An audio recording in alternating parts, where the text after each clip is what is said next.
Namaste. Welcome to our 73rd talk on the Bhagavad Gita. Still in the first verse of the 16th chapter.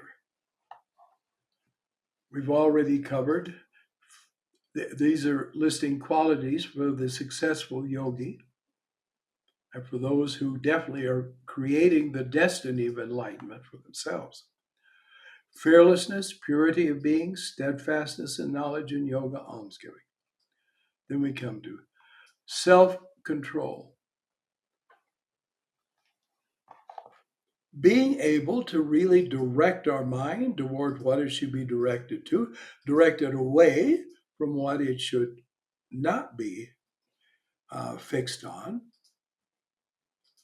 Control of the body in all of its ways. Also, not saying, oh, I'm tired, I don't think I'll meditate.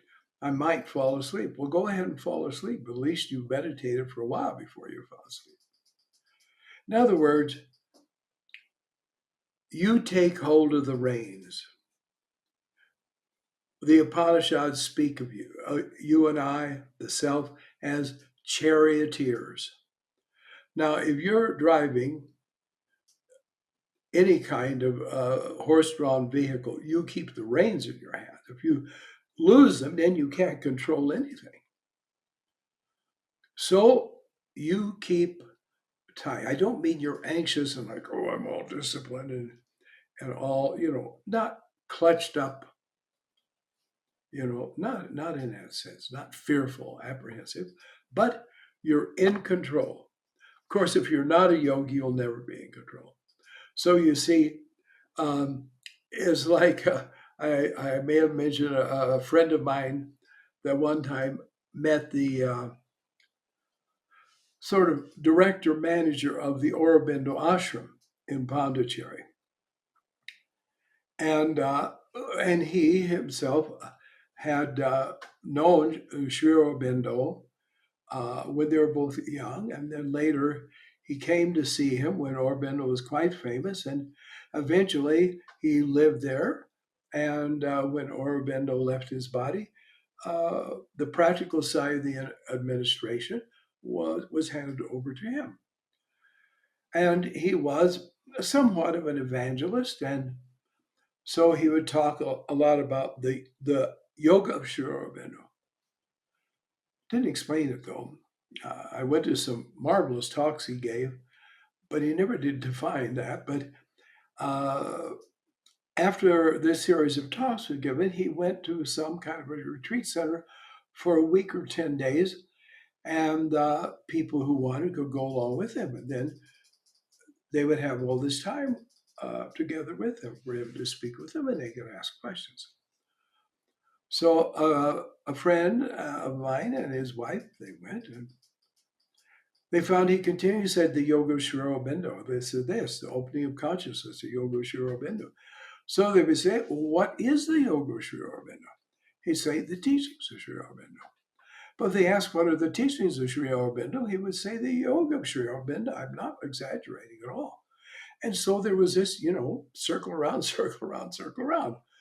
Why? Because there was no yoga, not in the true sense. Not that Aurobindo was not a great, magnificent yogi. In fact, I've actually meditated in the major place where he meditated and attained his great spiritual status. I mean, I meditated. It was an underground thing, and I got to meditate there. He was a person, no one could exaggerate his status truly. But a lot of people, the people who peddle philosophy are usually the ones that know it the least and the ones that follow it the least. So that's another part of it. You control yourself and say, you hold these ideals, so you'll live up to those ideals. I have this perspective. I'm going to live like I really have this perspective. There are the people who say, oh, be kind to everybody, and they're mean to everybody themselves in their own personal life. Well, that's lack of self control. So, self control, sacrifice. Yes, you deny yourself foolish things. You say, I'm so tired, and I talk to all those people, and I feel drained out. How am I going to meditate? I'll just fall asleep. Well, go ahead and fall asleep. But fall asleep doing what you're supposed to be doing. And then you have to just say to yourself, no, you don't get that. No ego, you don't get that.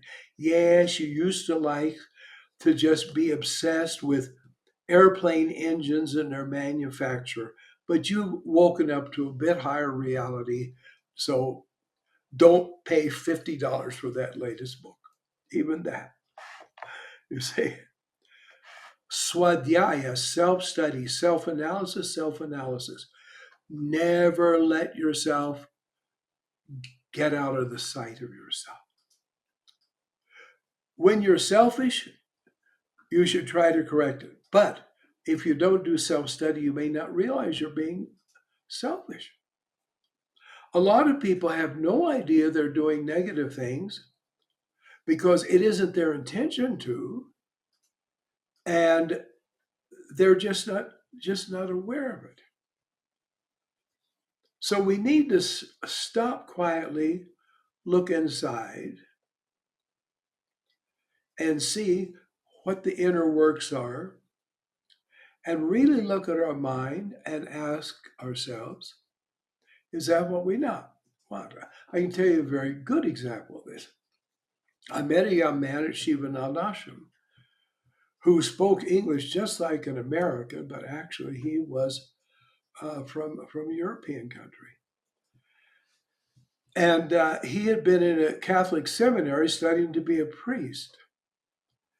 And he was studying to be a priest in order to go to India to be a missionary. And he'd thought of this for a few years, even before he went into the seminary. And so he said he was studying and doing all this. And of course, to know how you're going to be a missionary to India, you have to know what the people believe there, and kind of how their life goes. And he was reading, and suddenly he realized, I don't want to be a missionary to India. I want to go live in India because I want to be a part of India. So he quit the seminary, came to India, and was there at Shivananda for a while, studying, learning. I hope things that went well for him in the future because I never saw him afterwards. But he found out that that was it, that all the time his inner heart was saying, I want India. And he thought it was, oh, I just want to be noble and have a destiny, so I'll go to India. So this is why Swadhyaya is so important. So we know what our real motives are, and we know why the motives are. And it's not egotism at all. There are self-centered people, but that always means people centered on getting what they want and thinking about what they want. Oh, they can speak to you for hours what they like, what they don't like, and what they plan and they don't plan, etc. But the who is having all those intentions, the one that has those desires to be fulfilled, the one who has all those plans, that one, the true self, is completely ignored. Or the mind is veiling the consciousness and the intelligence behind it. And therefore, we've got to get back in the driver's seat, so to speak, and self-analysis is an indispensable tool for that. Tapasya, spiritual discipline. Tapa means heat, tapasya means generating heat. So it means generating heat in two ways. One, by warming things up, like we warm up an engine, so you can move. Like we get up in the morning, we're kind of stiff. We talk about warming up exercises. And the other part of tapasya is burning the seeds of negativity in the fires of elevated meditative consciousness. through the japa and meditation of Soham to heat it up, and what shouldn't be there will burst into flame, turn into ashes, and what ought to be there will remain. When gold is heated, all kinds of impurities are burned off. In fact, you have to be careful, the vapors that come off of unrefined gold ore. So, this is what we need. We need to kindle a really good fire. Sometimes we say build a fire under them. When we want somebody moving, we need to do that too. That's part of what Tapasya does also. It doesn't just make us nice, perfect, and sweet. It also makes us intent and determined to move. Without heat, the steam engine can't move. Just think how one steam locomotive, think of all the train cars, oftentimes loaded with automobiles and all kinds of commodities.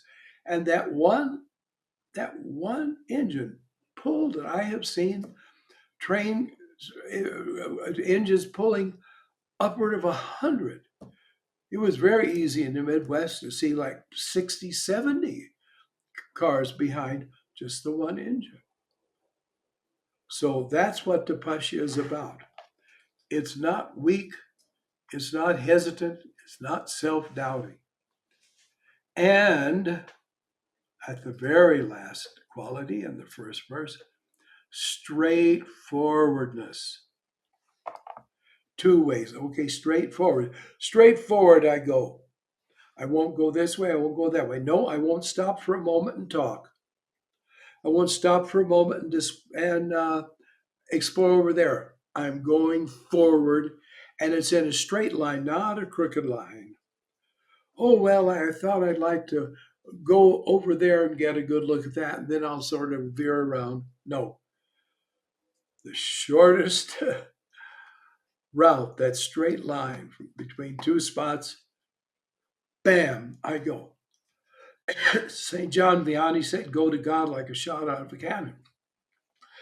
Well, a cannonball does not meander around. It goes straight, kabang.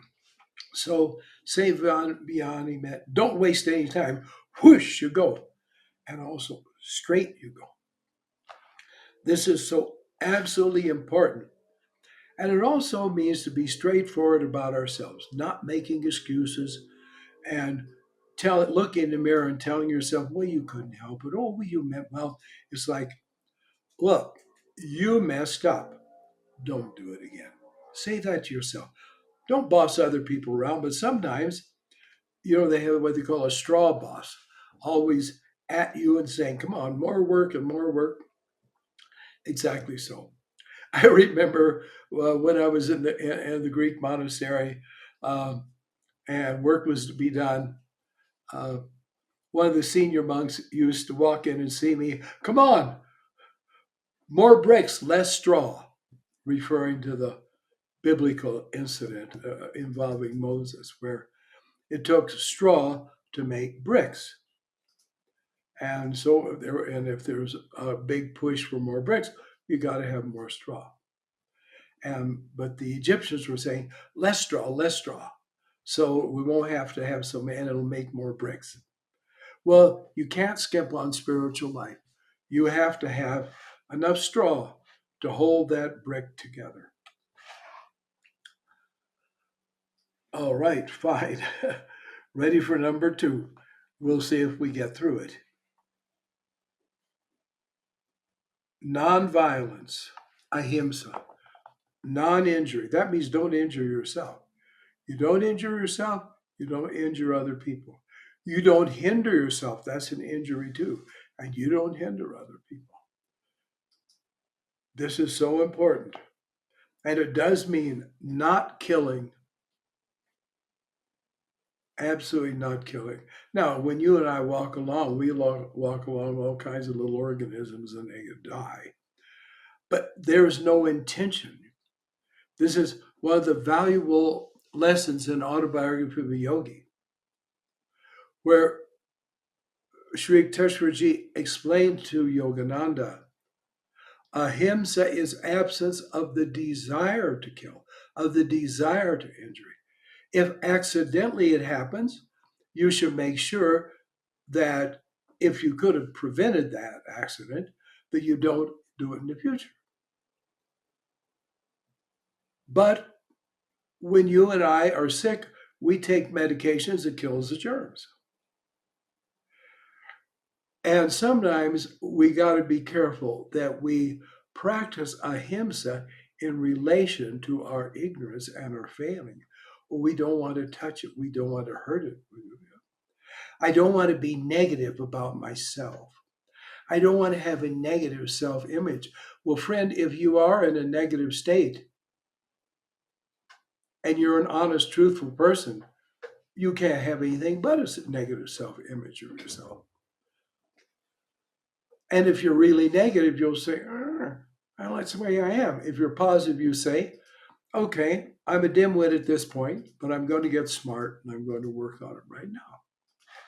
You see, nobody can take you to the goal but you.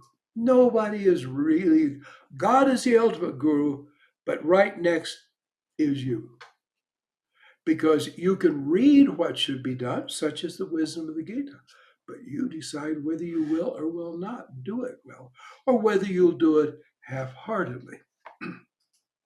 Often a problem. So nonviolence, ahimsa takes in a lot. But you should be careful. For example, we have a thing I've thought of showing it in our satsangs called a bazooka. And it's a big thing, big, wider than I could show you in the screen. And it's a tube. And at one end, you can make a kind of vacuum. And the other, it has kind of a tip that's like a little chamber. And there's a door opening on it. And what you do is when there is a bug around, just today we had a wasp, and you watch it when if you can get it near it while it's flying, or else wait till it lands, and you press a button, poof, it creates suction, and the bug goes in, the little trap closes, the bug is totally unharmed, though it's a little bit surprised. And then you take off the end, you take it outside, you open it up, and the bug flies away. You should be careful where you walk so that you don't step on insects. They're alive just like you. And they have the same kind of atma that you do. They don't have the degree of evolution you do, but would you want somebody to step on you so you've got to be reborn again? Therefore, reverence for all life, and that's plant life too. If you're moving along, you're driving along, here's say a little young tree with the side of the road, you kind of veer to the side, you make sure you don't break it over. Who knows what it took to get inside a seed and then ultimately have that seed be put in soil by some way, usually it's by accident, in forests, and then it grew. Why interrupt that growth? Now, it doesn't have a monastic body, so it can't feel pain. But it does have a higher consciousness that is observing it. And it won't go into a snit, it won't get mad at you and wish you evil, but still, it's a life, you foster your life, therefore you should foster its life. Yogananda would never allow a tree to be cut down. Never. Trees do have a consciousness and an objective consciousness, at least a full-grown tree.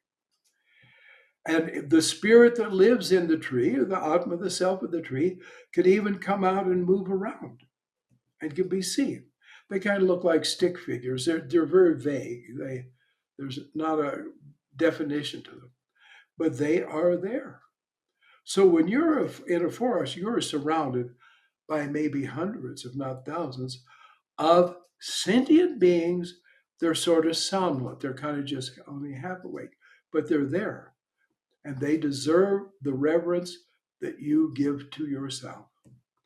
Please remember that. And I see now with ahimsa that I filled up the time, but it's worth it because very few people have ahimsa. And caring about others. Now, there's something, no, any truth you speak, they'll get offended at. Well, they're just bad people. But never, never intentionally harm anyone unless you have to, a doctor has to come in and say, I'm sorry, you've got this advanced disease. You could die. You see, truthfulness, by the way, in fact, is the very next thing we're going to be talking about at our next session. So until then, namaste, namaste.